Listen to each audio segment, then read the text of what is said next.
Welcome back to episode 9 of From the Source podcast. Today we're talking about ice baths and recovery, and we're going to be discussing whether ice baths are worth it, are they worth buying in your home, or are they a bit of a con? So I've had an ice bath before. Have you done ice baths? I've got an ice bath, yeah. You've got one at your Yeah. house? Did you go in it every day? No, I don't go in every day. It's still wrapped up in the bag that they give you pretty much. I went in it a few times, but it's the faff of actually getting it out and setting it up. And Yeah. Is it like the inflatable one? the one that everyone went, I think it's a Lumi one actually. Yeah, they it's come a up Lumi one. sponsored all the time on Facebook. Yeah, they spam you, yeah. So they've got like 5 sticks that you put in around the side to prop it up. You've got to pump the top like lip up and then fill it up with water, which takes ages. And then just leave it outside? Leave it outside with a lid over the top, yeah. And hope it freezes, but it usually is cold enough in the morning anyway. Yeah. But it was more the faff of, because it's just sitting water.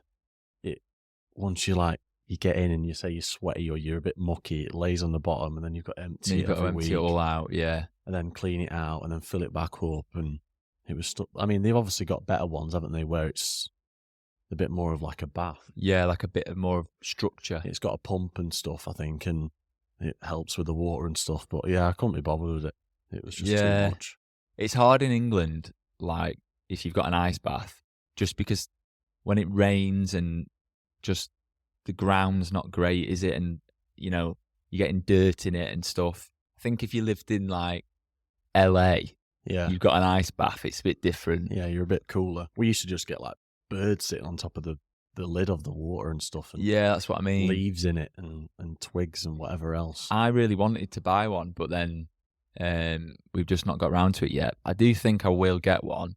But I've done an ice bath before, only once in Thailand, which you might think is like, well, it wouldn't have been that bad because it's like 40 degrees when you get out, but it was pure ice. So in the one I went to, we did a Wim Hof method, like training day, which was really cool, and I'd recommend it to anyone because you do like a breathing element and like a meditation type thing, and then you go into the ice bath.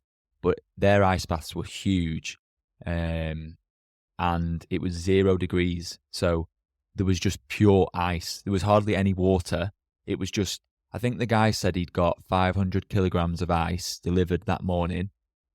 For us, there was like 12 people, and you get in the ice and it just hits you. You can't breathe. Yeah, you're trying to get your breath back. You're disorientated, and then we could only sit in it for 2 minutes. He said you could do longer, but their course was 2 minutes, and then you'd get out, and it's just burning sensations. It's almost so cold you feel hot. Yeah, and then when all your blood comes back, I think that's why they encourage you to do it and stuff, isn't it? To increase blood flow and all that lot. But it's hard not to. They tell you not to panic, don't they? Yeah, you get in and you're like, yeah. And the guy was going around like, breathe, just breathe. Yeah, and it's quite funny actually, but obviously not when you're struggling to breathe. And time goes so slow when you're in it. You count. You're like, down. Right, 2 minutes. Still 2 minutes. Yeah. It's I used to go in them when I was like piping hot, so I'd do a run or something and jump straight in. That's a bit better, isn't it? Yeah, it's still obviously still cold, but you don't feel it as much because you're hot. Yeah, just you waking up in the morning. The cold. You've just woke up. It's like still dark outside. You get in and it's absolutely freezing. Yeah. That's not the one. Like, I have a cold shower every day, so every morning I get up around 6:30 or slightly earlier, and then one of the first things I do is just have a cold shower.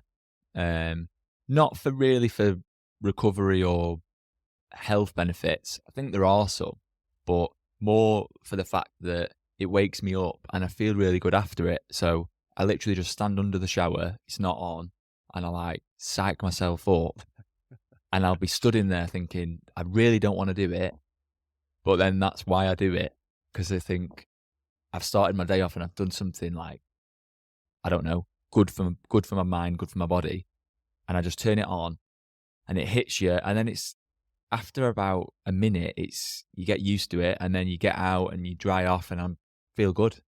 I could never get into the cold showers. I would find it like all I would find is that the top of my head is freezing. Yeah. And the rest of my body, well, like, you move around a bit and stuff, but the rest of my body was kind of, I would get annoyed by it. Yeah. Like, I'd rather just get in full body submerged than just kind of sit there for a bit and get out. Yeah. I only ever shower in the morning. It's like literally 2 minutes, even less, especially through winter. But when I went on that Wim Hof course and I read about it afterwards, I think it's got to be a certain amount of degrees, but the cold showers are cold, and you've got like brown fat like along your neck and your shoulders, and basically cold water, when it hits there, your body starts to heat up in order to combat the cold, right. And you actually burn fat. Yeah. So it's, like there is health benefits for it, but for me, it's like, it is horrible.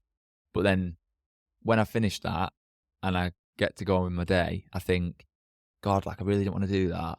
Now I feel really good because I've done it. And I also feel good because my body's like regulating temperature, and you just... I mean, every time I used to go in and get out, did you not feel like absolutely buzzing? Yeah. I was like jumping about, and everyone was like, "What are you doing?" I was like, "I just feel great." Yeah.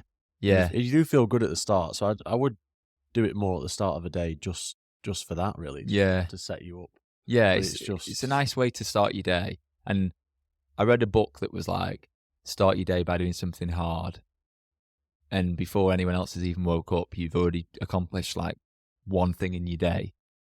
It's easier said than done, because obviously in winter your alarm goes off at 6 a.m. and my first thought was, shit, I've got to go and have a cold shower. Yeah, it's hard in the dark. I think I used to follow a guy called Jay Alderton or something. No. I think he was called. He's like a social media gym influencer now. But every morning he goes in the sea. Oh, right, really? At like 4:30. Where does he live? I think it's somewhere down south, I think. So he just gets in the sea. He records himself pretty much every day, walking along the pebbles on the sea, gets in the sea. It's just, it's like a non-negotiable for him. Yeah. But he's done it for so long now that it becomes like, it feels warm. Yeah. I think it's good to expose yourself to cold, because, when it's like a cold winter's night and you're walking and you're getting a bit chilly, your body's already used to it. Yeah. It's good for stress. You've got like I forgot what the actual term is, but you've got like a threshold of how your body copes with stress, whether it's like gym stress, lifting weights, or mental stress. But cold water therapy can like increase the threshold, if you know what I mean. So if you expose yourself to cold water, that threshold grows, so now you can give your body more stress and your body's better at coping with it.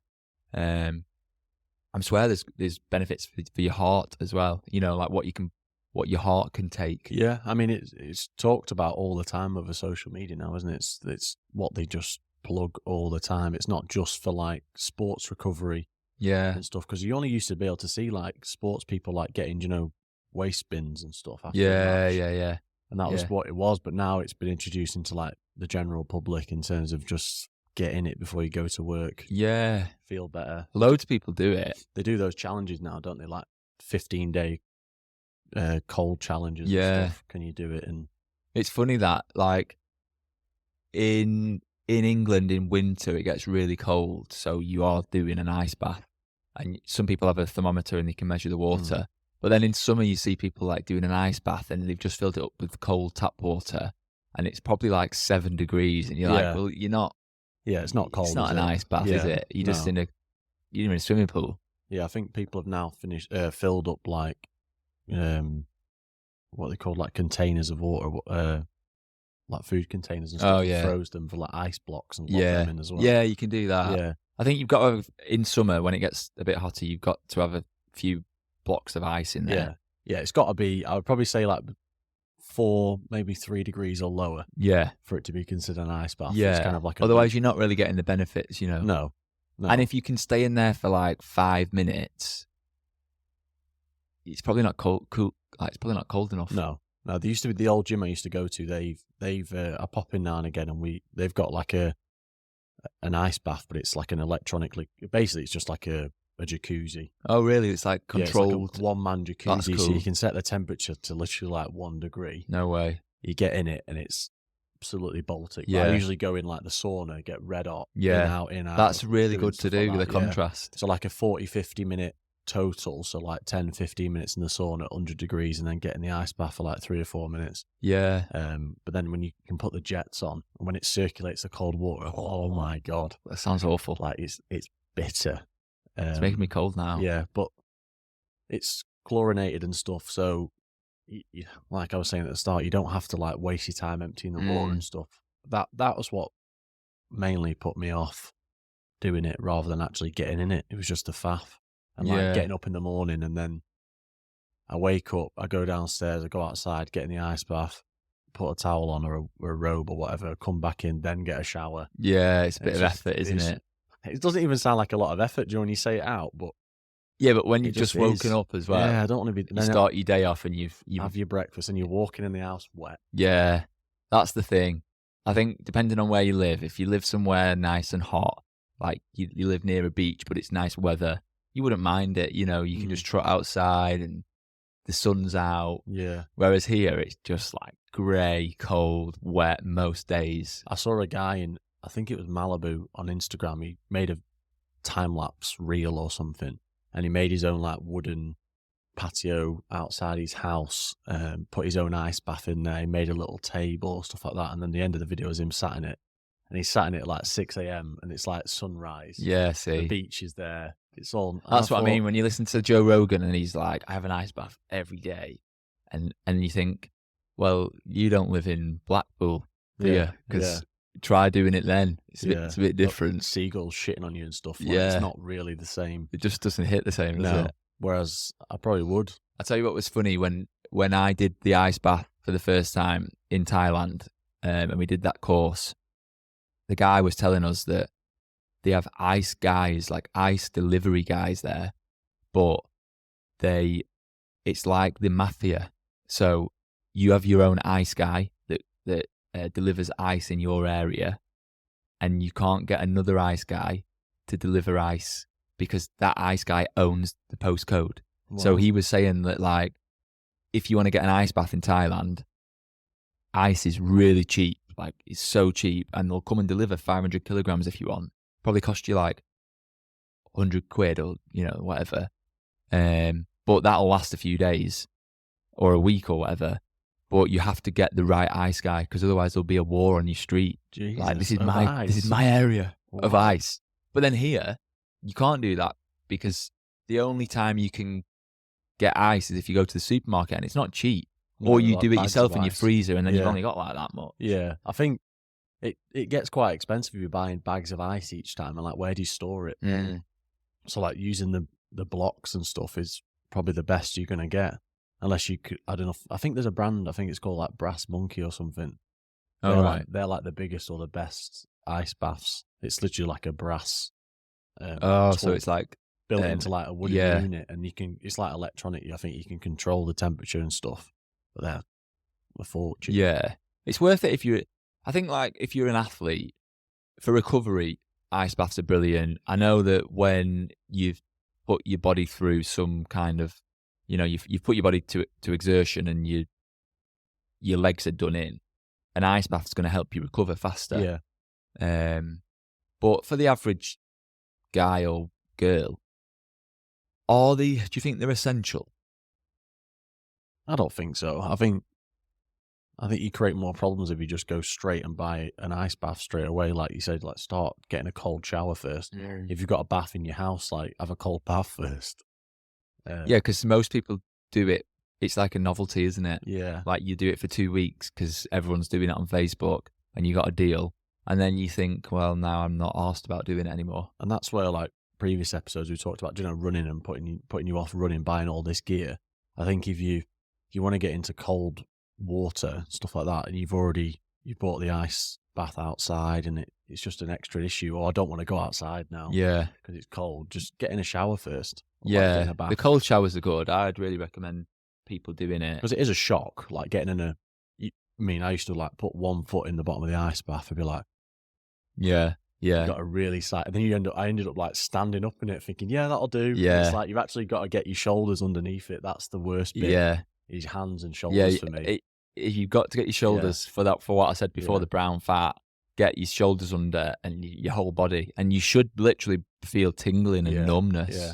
But I would just recommend probably just getting one foot in, next foot in, and then head straight under. And then once your head's under, you're not as cold. Then. No, and just shock your system. It's just different. And then obviously practice like breathing and stuff. But I think Wim Hof used to have an app, or still has an app where he would like put you on an 8-week plan, train you up to like submerge yourself for 5 minutes in cold water. We did this thing when I did Wim Hof where the guy got everyone in the room a bucket, like a washing up bowl, and in it was just like a full bag of ice that had been poured in, and he got everyone to put their hand in at the same time, like up to your wrist, and it was just ice, no water or anything, just full ice. And he timed everyone, so he put a big timer on the screen, and then he said, right, I want you to just do it, see how long you can last, off you go. And he went 3, 2, 1, everyone put the hand in. Most people took it out within 10 seconds. I was like, I'm going to win. You know, when you start thinking, looking around like, right, yeah, I've won this. And I lasted about 30 seconds. And there was one other guy that maybe was like 45. No one went over a minute. I'm talking pure ice, right? It hurt. You know, like, I pulled my hand out. I was like, oh man, that killed. But then he said, right, I'm going to teach you the breathing technique now, which was literally just like, he talked through what was happening, basically like your blood, vessels, or I think it was like vasoconstriction or something. Your vessels are like going really, really tight, and that's what's painful. But he said that only lasts for about 20 seconds. Then they start releasing again. So if you can get through 20 seconds, it's fine. And basically, he taught us this breathing technique, Wim Hof breathing technique, and then he taught us about what was happening. And he said, everyone do it again, and everyone lasted 2 minutes. Everyone in the room. How crazy is that? That's mind over matter. And he said, part of that is knowing what's happening. So you want to take it out because you're scared, like, oh my God, it's really hurting. Your hand's going to fall off. Yeah. And then the other part was breathing through the pain. So it is cool. Like, I was obsessed with it after. I was like saying to Beth, like, let's get an ice bath and let's put it on the balcony. And when we go back to England, like, let's get an ice bath. And then you get back here.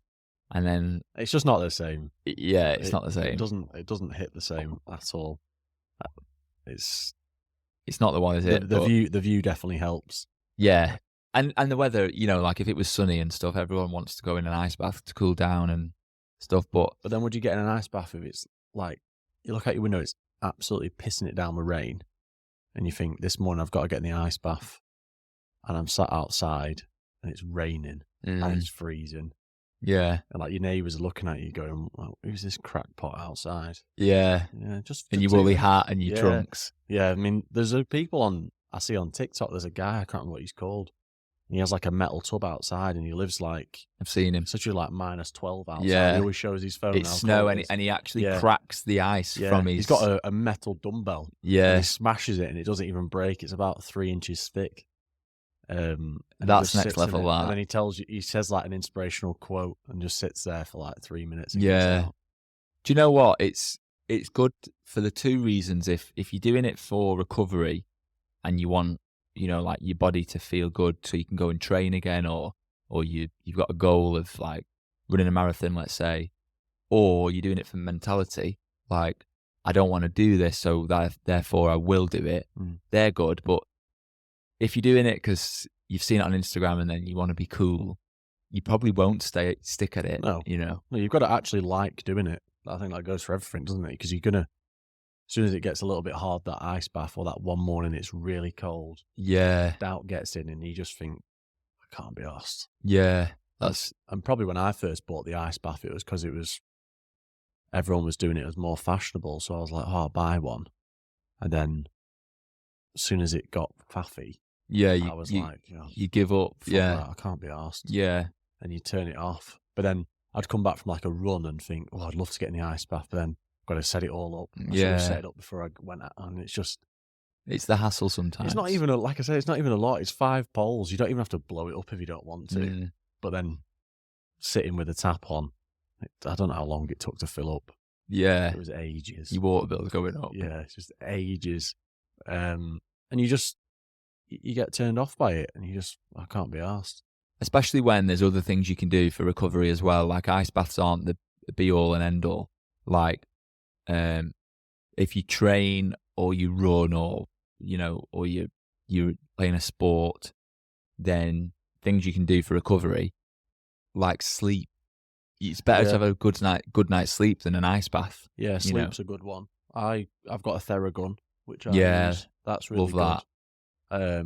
So I'll run, and then usually the next morning or the next evening or whatever, I'll Theragun with the different attachments. It's crazy when you use that because, like a massage gun, right? Yeah. When you have been for a run or you've trained legs or something, and you put it on your legs, you don't actually know how sore your legs are until you get one of them on it. Oh God! It's painful when you do it, but then you feel the benefits of it pretty much instantly, I think. Yeah, I find it so much better for me. Like the next session I run or go to the gym, I feel, I don't know if it's in your head or not, but I feel just looser. It's not as painful. Yeah. When you're running a lot, you get like pains in your shins, and my shins get like really tight.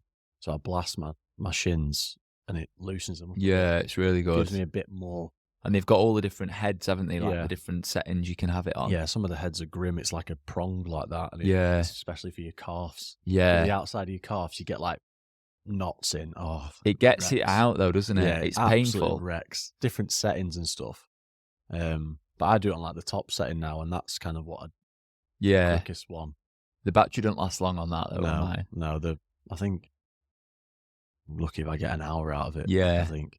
But then that's all you really need. Yeah. If you went for a massage, it'd only last an hour. Yeah, I only do it I think mine's got a 20-minute timer as well, so it times off after 20 minutes. All right, cool. So I'll literally sit on the sofa watching telly, just do 10 minutes one leg, 10 minutes the next leg, times out.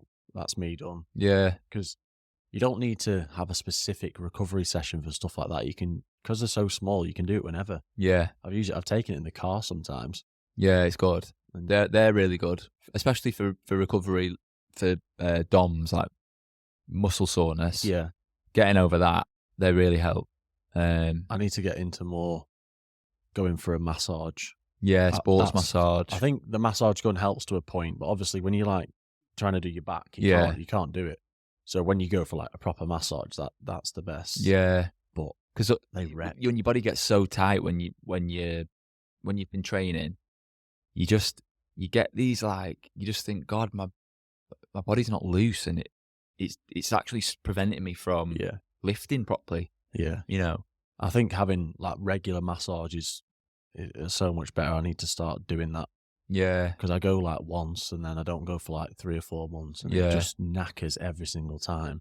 Whereas if you're going every time, surely it's not going to hurt as much. Yeah, and I think often you find that average people train like athletes. I mean, like, you could say anyone can be an athlete, but like, I go to the gym most days. I'd say I probably go to the gym 5 or 6 times a week, and I train hard, and then you just also have a normal job and you live a normal life, and you don't have time to like go and get a sports massage and go in an ice bath.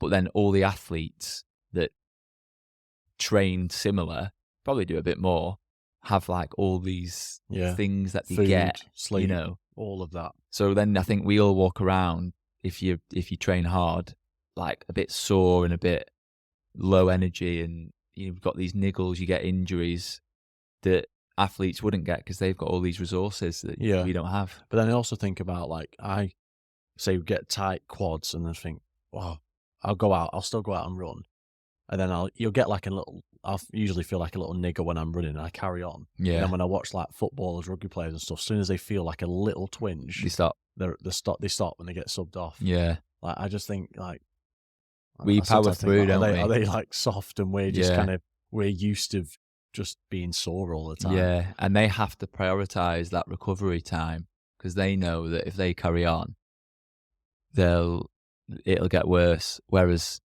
people like us just go, it'll be fine. Yeah. You know, like I've had runner's knee in my knee for weeks, and I've still been going on runs. And I always think it'll just go away. Yeah. And it just gets worse and worse and worse. And it'll probably go away on race day, won't it? And then come back twice as hard after, and you're just like, shit, I should have stopped. But oh well. Yeah. Doesn't matter. And I don't know about you, I don't really, I really prioritize sleep, but I don't really prioritize recovery. Like I don't stretch enough. I don't get the sports massages, and I don't like have ice baths or anything. I just focus on the training side, and then once training's over, I don't need to worry now. That's the exciting bit, though, isn't it? Like the recovery is just like really boring. Yeah. I mean, I do a few warm-up sets, like if I'm lifting weights, so like a 500 meter, maybe a 1K jog to start, bend over, touch my toes, turn around a little bit. Yeah. And then you're off. Yeah, I feel all right. Let's go.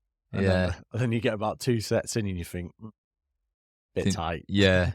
Yeah. You don't like then stop and then analyze it and then train. Because most of the time, like you're saying, you're working people. So you've only got that an hour, time. Yeah. So I'm not going to stretch. And then, I don't stretch after the classes. Sometimes we stretch for like 5 or 10 minutes. Yeah. We probably screw ourselves over by trying to train like athletes when actually you're not an athlete, but you're training like one. Yeah. You know. And how much better do you reckon we would be? Say if we set ourselves a challenge to like at least stretch before or after we did a high rock session. Yeah. Would we be better? You probably would if you did it consistently, wouldn't you? Yeah. Because it's only, I'd say you have to stretch for like 15, 20 minutes. Yeah. And I see people on Instagram, like influencer sports people, and they have like a day of stretching like Monday you're doing this, Tuesday you're doing this at the gym, Wednesday I'm stretching, like, active recovery. And I'm like, oh, Wednesday I'm beasting myself again. Yeah. Like my active recovery is probably just like walking the dog. Yeah. Active recovery is doing multitasking. I'm still doing something, yeah. Imagine you sitting on your ass for one whole day and not doing anything. Yeah. It's not going to happen. Yeah. Because like these athletes aren't like, say, moving house and having to lift everything. Yeah, exactly. They're getting like firms in and stuff, and it's just not comparable sometimes. Yeah. But recovery is important. I think some people would argue that what you do in the gym is like only important if you prioritize your recovery. Like if you give yourself time to recover. I know like the sports watches are cool now, where when I go for a long run, my Garmin will say, 48 hours recovery time. Yeah. Do you listen to that? No, I'm training again at 9 a.m. Yeah. I did a run a few days ago and it said 27 hours recovery. I thought that. Yeah. I was like, I'm going to the gym tomorrow. Yeah. But you feel fine at the gym. But if you really listen to, I don't think your Garmin's like 100% accurate, because that's on average for most people. You'd need to wait 27 hours recovery. But I mean, not a lot of people have that time to wait. And like, I don't know if this is going down another rabbit hole, but we're like with watches and stuff, like how accurate are they? I see like, the Whoop band. Yeah. Stuff. Like, how accurate well, yeah, are Beth's they? got a Whoop, and she says sometimes her Whoop will say, you are, what do they call it? It's like stress, They but call it's strain. Your strain's low or your strain's high. Yeah. I don't know which way it is. Yeah, so like higher strain is higher stress. Yeah, it's like worse, yeah. And it might say like, your strain has been high this week because she's trained loads. You need a rest day. And she'll be like, I'm going gym, I feel fine. Yeah. But the Whoop's saying don't go. Yeah. And then if you go, it's like, shit, my Whoop's going to be angry with me now. Yeah. Then you're just dictated by a computer, aren't you? Yeah. Like an algorithm. Yeah, we've had things wrong with it. Like, I know people that they've gone to bed, they've gone to sleep, and then maybe they've had like 8 hours sleep or, 9 hours sleep, and it'll say, you've only had like 6 hours sleep. and then you'll think, right, okay, maybe I wasn't sleeping well. But then other times, Beth's been awake and it said she's fallen asleep. Like we've just been watching TV or something, and then she's been awake watching it because her heart rate's like changed or whatever. Yeah. The Whoop thinks you're asleep, but she was like, I wasn't asleep. We were literally awake. I used to have an Apple Watch and it woke me up during the night because my resting heart rate went to 27, so it like alerted. I thought you was going to die. Yeah, I thought I was going to die, and I woke up like, what the fuck was going on? Yeah. And it was because of my resting heart rate. But you're asleep. Yeah. Like, it's... Wearables are weird, aren't they? Like, do you remember when the Apple Watch first came out and like, do you know when you sit down for too long, it nudges you and says move? Yeah. You know, you sat on a train. Yeah, like where what am can I you going? do? Yeah. And it's constantly going off and off and off, like, please stand up or whatever. Yeah. I think some people get too deep into it. Oh, yeah. You could go down a complete rabbit hole on it and change your whole life according to what your wearable fitness watch tells you to do. That creates, like, you know, issues for some people that can't handle that, you know. Yeah, it like gives people anxiety and stuff. And like, you know, MyFitnessPal for food, and it's like, I'm absolutely starving, but I've only got 3 calories left today, so I won't eat. So people starve themselves. Yeah. Um, it's silly. It's good sometimes and it's silly sometimes, because for most people you should just live a nice, like, healthy 80% of the time, 20% of the time it doesn't always go to plan. Yeah, and that's normal life. A nice balance. But I think recover how you like to recover and what benefits you. Yeah. Ice baths might not be your thing, but I think trying to maybe introduce like stretching or like your food. Yeah. I think food and sleep's probably the main one. Yeah, diet's huge for recovery. Yeah. A lot of people see food as fuel for the event, but then afterwards, like, you need to replenish that that nutrition that you've, like the protein and the carbs back in and stuff, depending on what you're doing. It doesn't need to be so intricate down to like the final gram or calorie, or, you know, if you've only spent a minute in an ice bath today, but you're meant to do 2, like, it's fine. Yeah, when I went for a run the other day, like a long run, I was running for like 2.5 hours, and when I got back, I was so thirsty, and I couldn't quench my thirst. You know, when you just can't quench it. And then I realised that because I'd sweat so much, I needed to like replenish the salt that I'd lost. So I had like an electrolyte drink, so I had that, and then I felt fine. Yeah.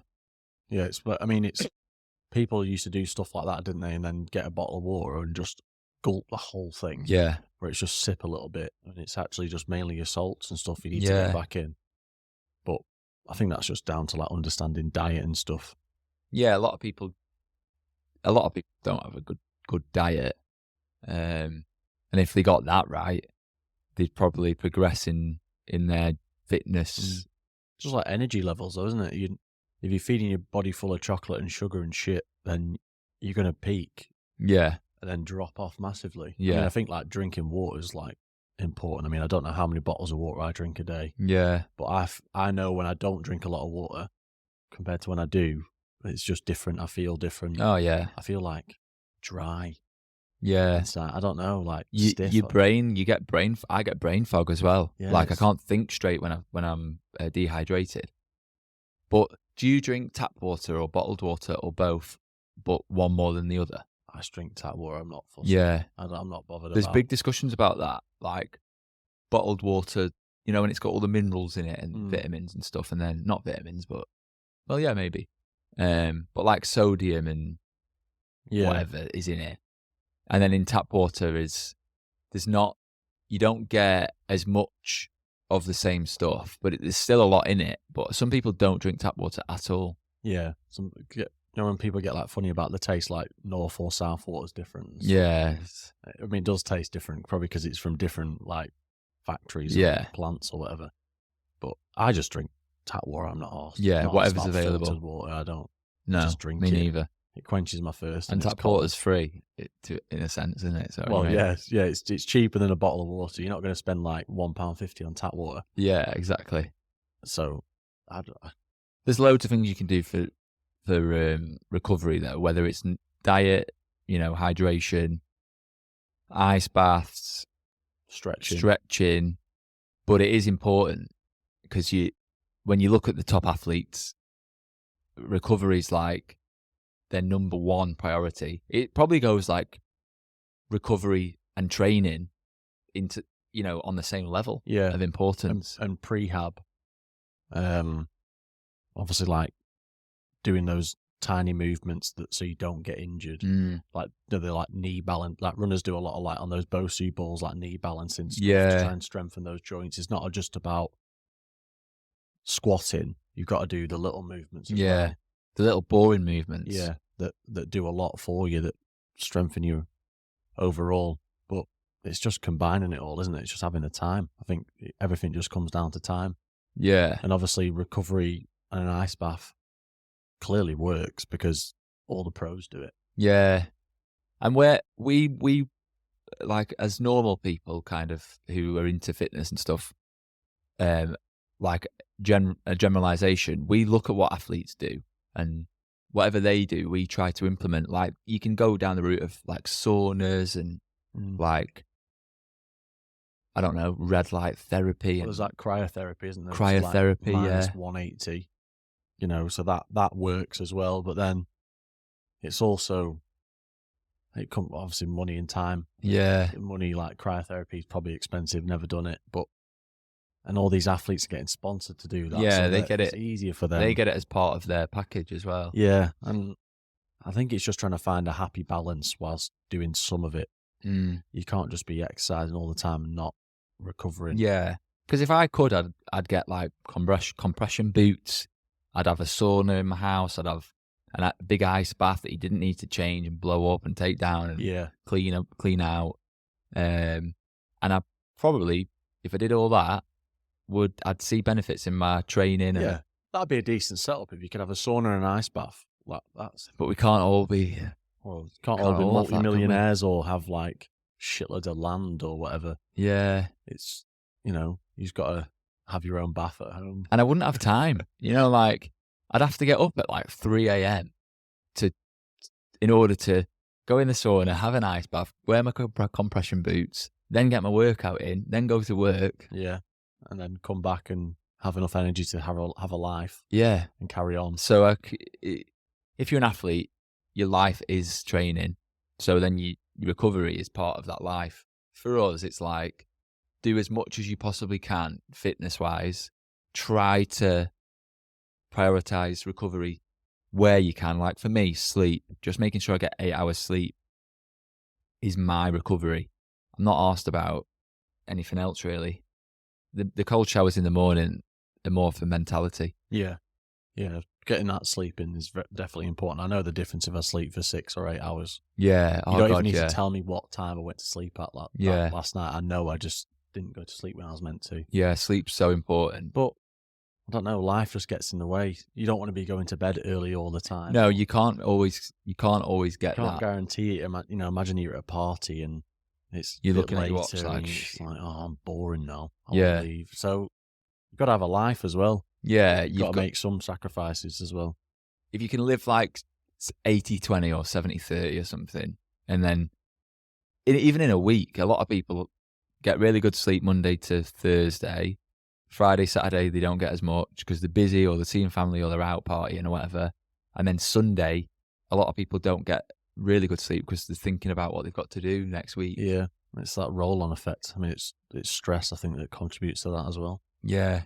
But I find it really easy to fall asleep at night just because I'm so busy in the days. And I think that's a good way to be. I'm like a log, honestly. It's getting bed, and I'm gone. I sit on my phone for a bit or do whatever. And like to wind down. Yeah, but as soon as I put my phone down and lie on my side, I'm that's good though. That shows that you've had a busy, impactful day. Yeah, and on those say recovery days in a way where I'm not exercising, it's my day off. If I've not done anything at all, I really struggle to go to sleep, and that affects I noticed that. That's why you've just still got to keep moving. I think it's active recovery, isn't it? I think that's the term now. Yeah, like go for a walk or a hike or stretch. Yeah, you're not putting your body through a lot of stress, but it's still better than sitting on the sofa all day, monging out. Yeah, 100%.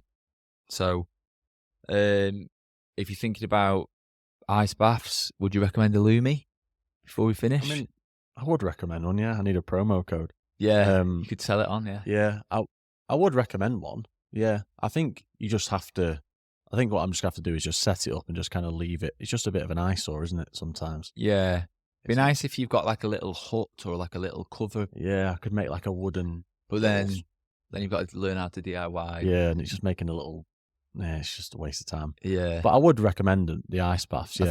I think I am going to get one at some point in the next month or two. Yeah. As it gets towards summer and the weather starts getting a bit better, and I'll test it out and I'll see the practicality of, is it worth it, like where we live, but then also will I actually use it? Yeah. You know, I'll try my best. I think if I could afford like the bigger one, I probably would just get the bigger one that regulates the water and stuff. It's just better because like cleaning it out is just a ball ache. Yeah. But I would recommend one. Yeah, if you're like into like you want to take that next step in terms of recovery and you're training hard and stuff like that, I definitely would recommend getting one. But I think there's loads of different brands out there now. Yeah, there's loads. When I go on Facebook, it's literally just like, do you need an ice bath? And then it's like a video of someone getting into it. Yeah, a lot of. And I always think, oh god, yeah, I really need to get one, and then just carry on. Yeah, they're not even expensive. I think it was like 50 quid. I think I got a deal. Like, so get one, buy one. Yeah, I remember.